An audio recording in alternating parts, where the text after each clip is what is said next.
Alors dans cette vidéo, on va déterminer les asymptotes horizontales et verticales et en déduire un graphique.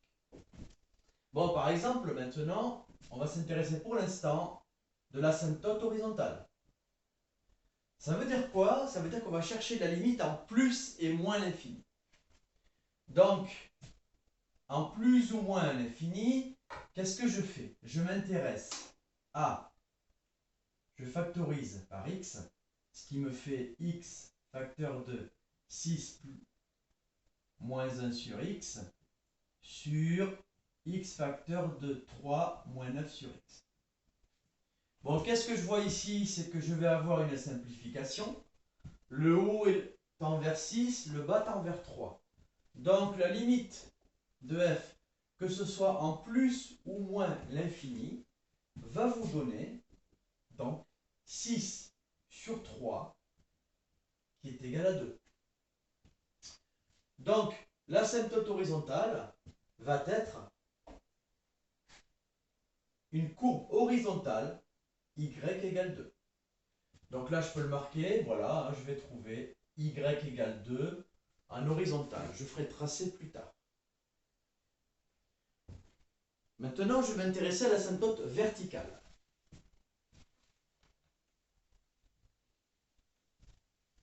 Voilà, je m'intéresse à l'asymptote verticale. Bon, cette fois-ci, ce qui va m'intéresser, c'est la partie du bas. Je veux savoir quelle est la valeur interdite.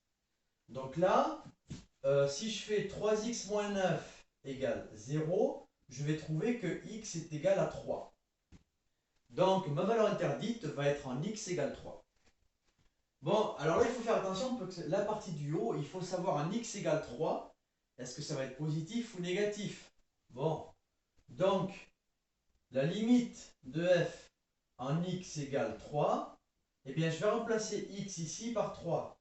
Ça fera 6 fois 3 moins 1. Le bas, je garde l'expression. Voilà, c'est égal à la limite en x égale 3. Et du coup, là, j'aurai 17 sur 3x moins 9. Voilà.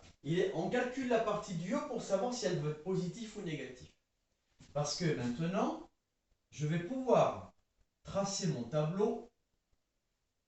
Et donc là, en x égale 3, eh bien, comme le haut est positif, alors lui, c'est ce terme-là qui va m'intéresser.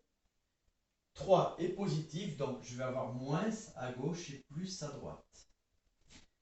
Ça voudra dire quoi? Ça voudra dire que la limite, donc là, la limite de f en 3 moins est égale à moins l'infini, et la limite de f en 3 plus égale plus l'infini.